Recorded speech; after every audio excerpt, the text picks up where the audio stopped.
Ever wondered what a healthy fish looks like or how to spot the signs when something's not quite right beneath the water surface?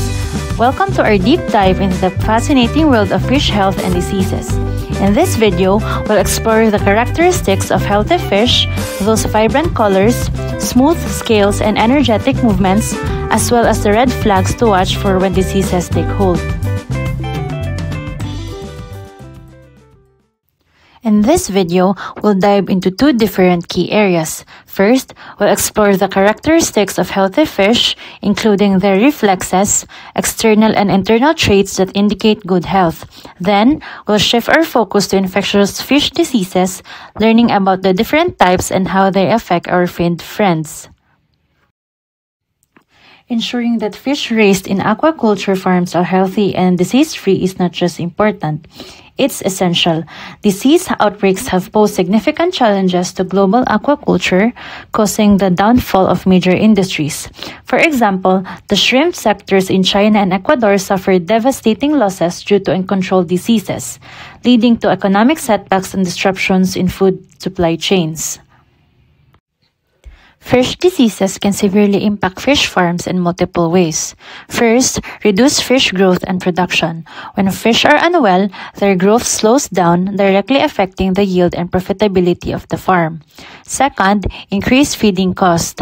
Sick fish often lose their appetite, leading to wasted feed and higher expenses for farmers. Uneaten feed can also degrade water quality, further harming the fish. Third, higher vulnerability to predation. Weak and diseased fish become easy targets for predators, reducing stock and causing additional losses. Fourth, susceptibility to poor water quality. Healthier fish are more resilient to environmental changes, but diseases can lower their ability to cope with fluctuations in water quality. Lastly, fish mortality. Perhaps the most severe consequence is the death of fish, which not only affects farm operation but also impacts local economies and global food resources. Healthy fish exhibit specific reflexes that reflect their overall well-being. These reflexes are essential indicators used by aquaculturists, fish keepers, and researchers to assess the health and vitality of fish. Number 1 is escape reflex. Fishes are usually not easy to catch. A healthy fish is naturally alert and responsive to its surroundings. The escape reflex is observed when a fish quickly swims away at the slightest disturbance, such as a shadow or movement in or near the water. This reflex is a survival mechanism to avoid predators and dangers. If the fish is slow to escape, then it is probably sick. Number 2 is flight reflex. When a healthy fish is caught, it will exhibit vigorous defensive movements. The fish will thrash its tail and fins as an attempt to free itself.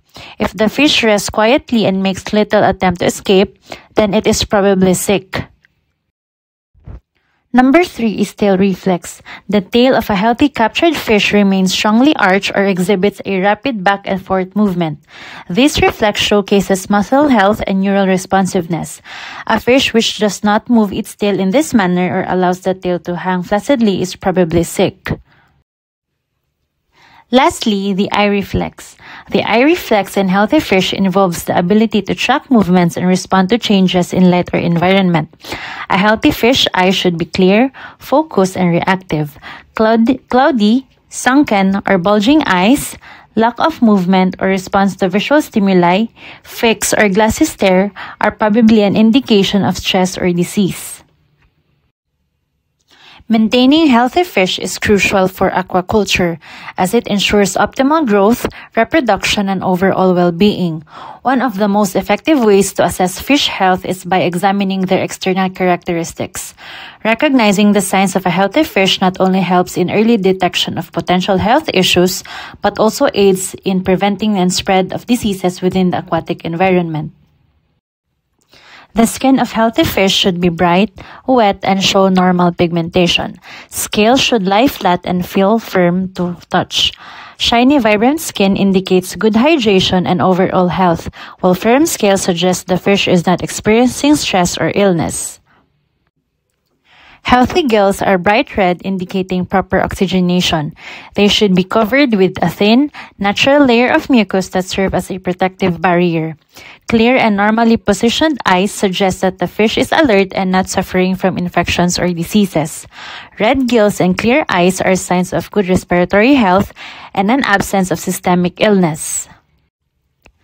The fins of a healthy fish should be well stretched, not clamped or torn. This shows good muscle functions and no signs of stress. There should be no visible skin parasites which can cause irritation or lead to disease. Healthy fins contribute to natural swimming behavior, and the absence of parasite indicates a clean, healthy environment. A healthy fish has a mild, fish-like smell that is fresh and not foul. Excessive mucus can be a sign of irritation, infection, or poor water quality. A healthy fish maintains a normal mucus layer. The skin should be free from wounds, discolorations, or lesions showing that the fish is not experiencing trauma or disease. For the internal characteristics of healthy fish, a healthy fish should have well-functioning internal organs, free from abnormalities, infections, or structural deformities. The internal body cavity should not contain any free fluid. The presence of abnormal fluid can indicate underlying health issues such as bacterial infections, parasitic infections, viral diseases, or organ dysfunction. Gas should only be present within specific structures designed to hold it, such as the swim bladder. Any free gas bubbles or pockets found elsewhere in the body cavity or tissues are abnormal. And lastly, a healthy fish should be free from internal parasites, which can cause significant health concerns, organ damage, and impaired function such as weight loss, reduced growth, organ failure, and mortality in severe cases. This portion of the report will constitute the different infectious diseases that affect fish. We will be discussing bacterial, viral, mycotic, and parasitic diseases. We will also be discussing their etiology, their pathogenesis, their common clinical signs, the species that they affect, their impact on economic, and as well as the well-being of the fish, as well as the treatment of choice for the disease. So infectious diseases are caused by external or internal invasion by the fish body by disease-causing organisms. Examples of these are bacteria, fungi, viruses, and parasites such as protozoa, which are the most common agents of infectious diseases. Rapid death of many fish is usually a sign of any infectious disease. The first disease is hemorrhagic septicemia. This is common in freshwater. The clinical sign is the external reddening and hemorrhage of the peritoneum, body wall, and viscera, ulcerative lesions in advanced stages, and the treatment of choice is antimicrobial therapy recommended if mortality is significant. Hemorrhagic septicemia is generally caused by the pathogen Pasteurella multocida. Next is Aeromonas salmonicida. This is also referred to as the goldfish ulcer disease or furunculosis for salmonids. It is a very important disease of koi and goldfish. In the acute form, hemorrhages are found in the fins, tail, muscles, gills, and internal organs, while in the more chronic forms, there are focal areas of swelling, hemorrhage, and tissue necrosis which develop deep in the muscles. The treatment of choice is vaccination, antimicrobial therapy, and quarantine practices. So the next disease is the cold water vibriosis. It is also referred to as the Hitra disease. It is caused by Alivibrio salmonicida. It causes high mortality, resistance to drug therapy, and stress mediation. Preventive vaccination with formalin-killed Vibrio is the prevention measures against the disease, and antimicrobial therapy should be based on results of antimicrobial susceptibility testing. So next is Edwardsiella ictaluri. It infects channel catfish and it causes high mortality in zebrafish, which are popular research fishes in laboratories as well as aquarium fish. It is an obligate pathogen. It is transmitted by direct contact with infected fish, water, and feces, and the clinical signs include hemorrhaging in the skin, pale gills, lethargy, and splenomegaly. Next disease is the Edwardsiella piscicida. It is an emerging disease. Uh, it affects freshwater and marine, as well as ornamental game and fish and food fish. Phenotypic identification is challenging, so complete genome sequencing is recommended for the diagnosis of Edwardsiella piscicida. Epitheliocyst Epitheliocystis is a disease that affects aquarium fish.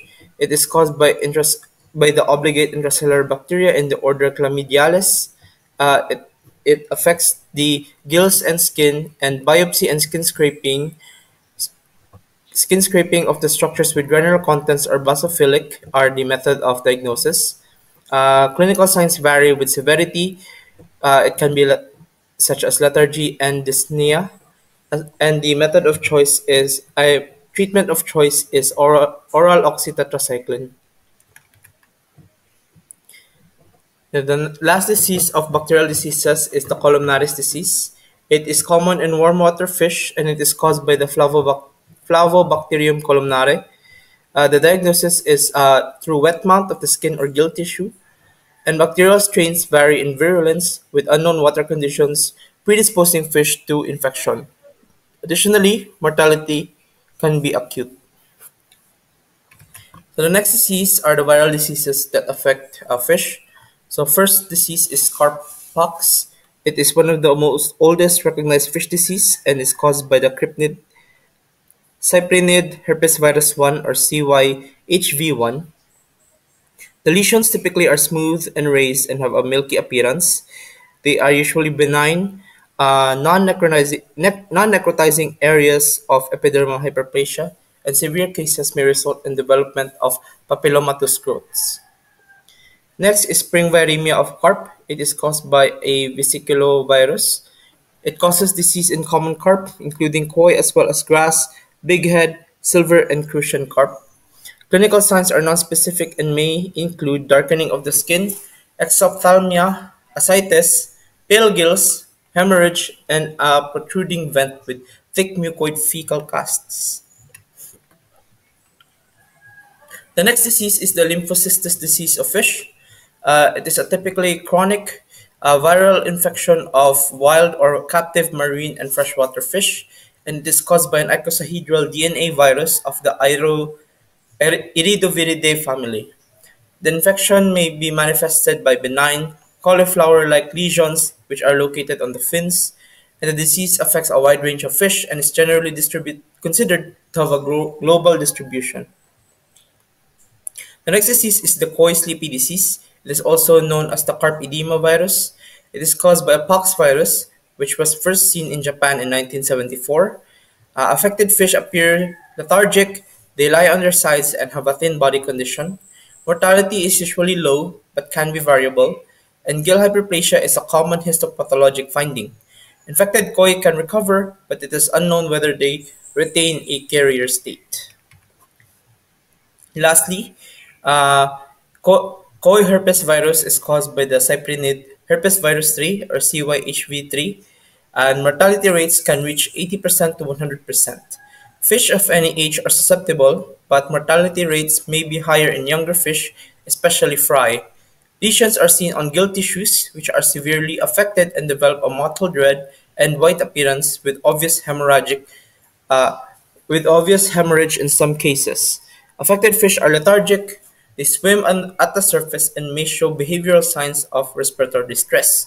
The disease is transmitted horizontally by exposure to sick or carrier fish and also by exposure to contaminated water and water substrate or equipment. Common mycotic diseases affecting fishes. First is bronchiomycosis or the gill rot. It is caused by genus Bronchiomycosis species. The Bronchiomycosis sanguinis and B. demigrans have been reported only within the gill tissue of freshwater fishes.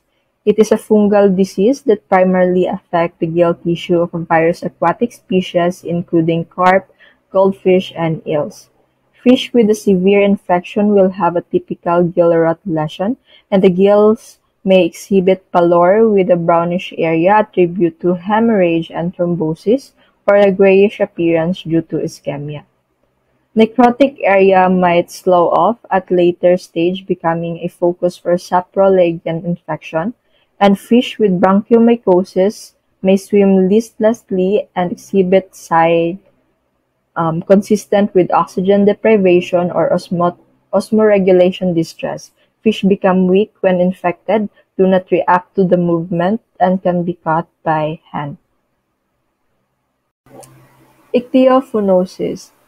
It is a systemic granulomatous disease caused by a Ichthyophonus hauferi, a persistent fungal pathogen that infiltrates internal organs and in some cases external tissue. It is a fungal disease affecting both freshwaters and marine species. Transmission in piscivorous and scavenger hosts likely occur through consumption of infected prey. Horizontal transmission, though cohabitation, occurs in some species. The disease is often characterized by rough, granulomatous skin with a white-gray lesion, also called a sandpaper skin. However, external symptoms can vary depending on the species. Some fish may not show any visible signs at all. Behavioral changes such as erratic swimming and abdominal swelling may occur. In hatchery condition, deceased individual may appear lethargic and consume less food than unaffected cohorts. Upon internal examination, affected fish may present with a swollen organ, particularly the spleen, liver, and kidney, containing numerous whitish nodular lesions, some reaches upon 2 mm in diameter. In some cases, these nodules can also found within the muscle tissue, further compromising the health of the fish. As of today, there is no known effective treatment for ichthyophaunosis. Saprolegniasis, also known the cotton wool disease. It is a fungal infection affecting freshwater fishes caused by various species including Saprolegnia, Achlea, and Aphanomyces, commonly observed in freshwater fish such as carp and goldfish. It manifests as a white cottony growth on a fish egg and affected tissue. Infection primarily affects integument but can extend to gills, eyes, and olfactory pits. Infected fishes display increased lethargy, fatigue, and reduced responsiveness to stimuli. When external infections are extensive and/or involve the gills, death of the host is likely from fluid imbalance and peripheral circulatory failure or shock. Histopathologically, the infection shows rapid destruction of epidermal tissue or tissue necrosis with a minimal inflammation response. Parasitic diseases of fish. Monogenean infestation commonly found on fishes and lower aquatic invertebrates. Monogeneans are ectoparasitic flatworms, typically measure between 1 to 5 mm in length. They are attached to their host using specialized posterior organ called haptor, which is equipped with hooks and/or suckers.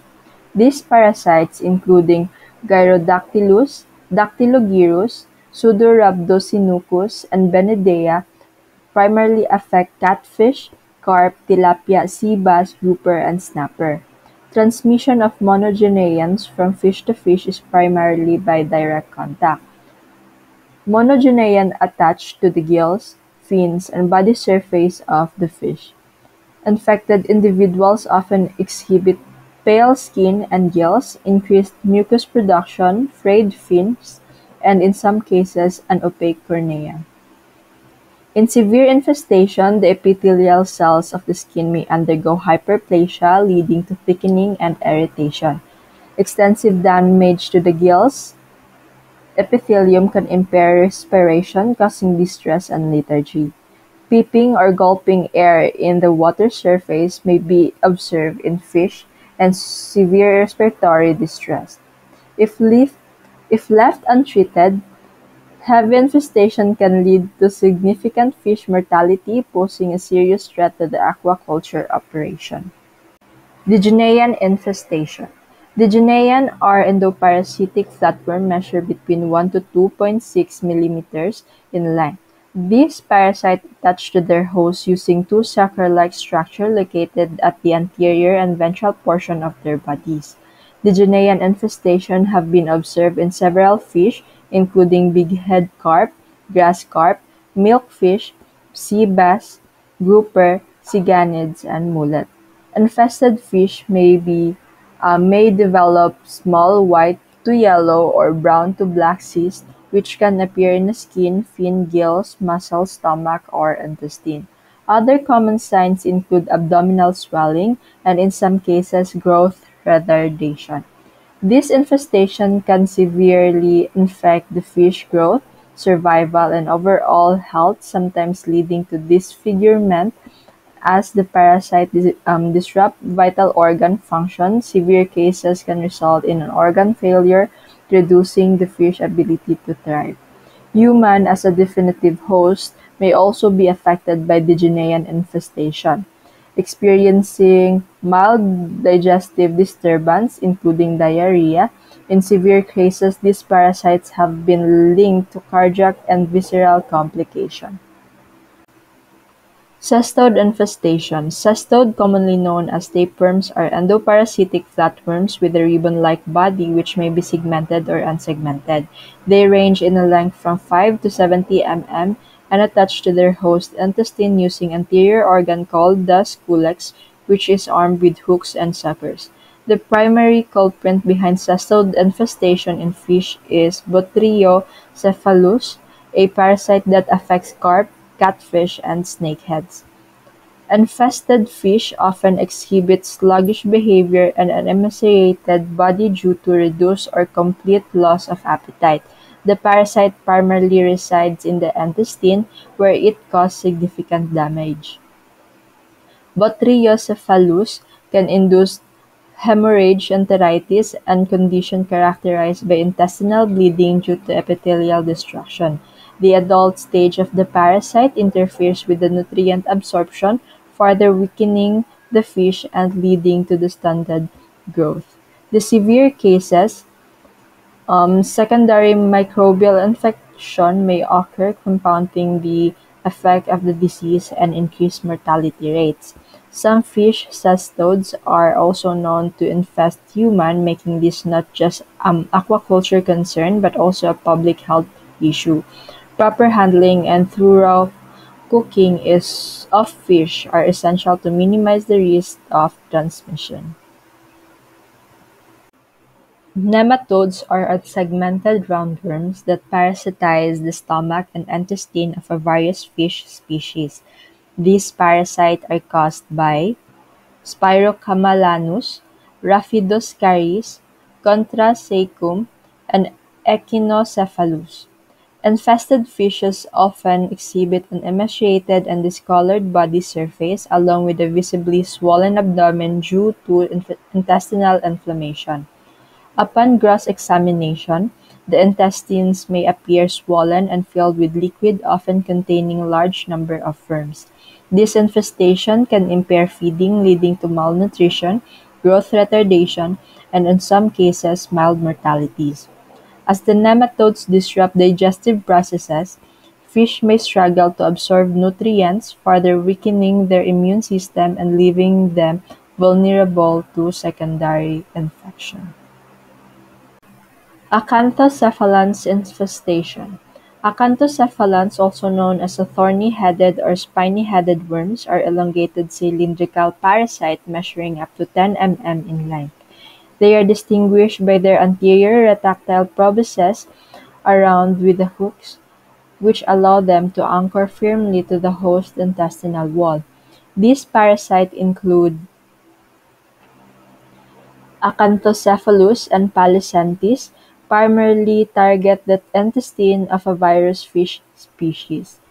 Infected fish often exhibit a darkened body coloration, emaciation, and sign of overall weakness.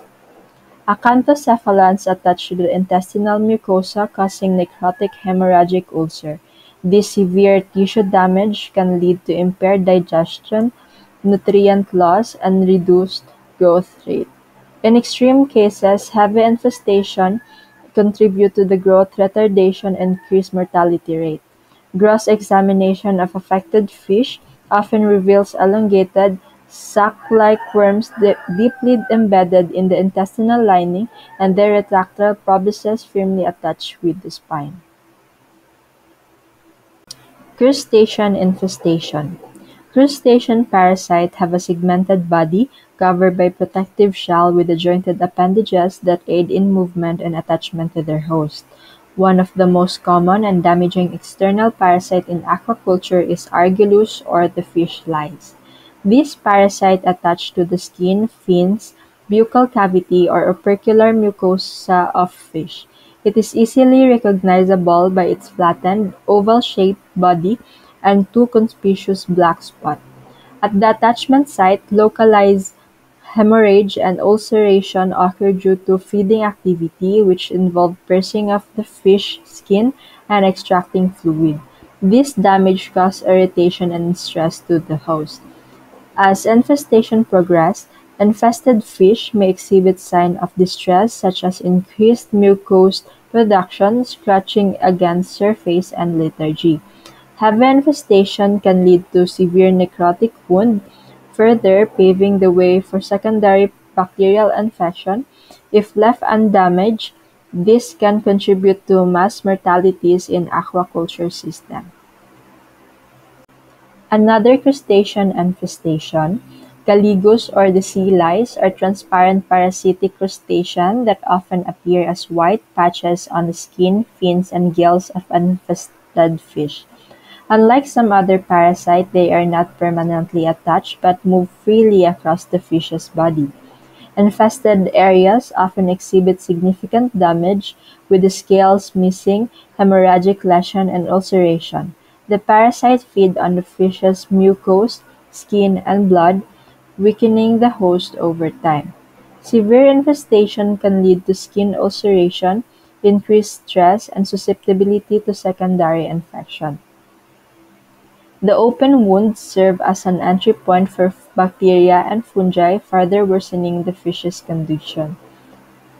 Chronic infestation can result in reduction of growth rate, poor feed conversion, and in extreme cases high mortality, posing a significant challenge in both wild and farm fish population. Isopod infestation. Isopods are crustacean parasites caused by Alitropus and Nerocelia. These parasites attach themselves to the skin, mouth, and gills of the host fish, feeding on their blood and tissue. Infested fish exhibit a range of clinical signs including reduced opercular movement, loss of appetite, anemia, and slow growth rates. The host tissue are gradually destroyed due to the pressure exerted by the parasite body. These lead to necrosis of the dermis and severe damage of the gill's filament, impairing respiration and overall function. As the infestation progresses, affected fish experience difficulty swimming and feeding, further reducing their chance of survival. In young fish, isopod infestation can be particularly fatal, often leading to rapid death within 1 or 2 days due to severe tissue damage and blood loss. And that concludes our report. To learn more about our topic, here is our references. See you on the next video. Goodbye.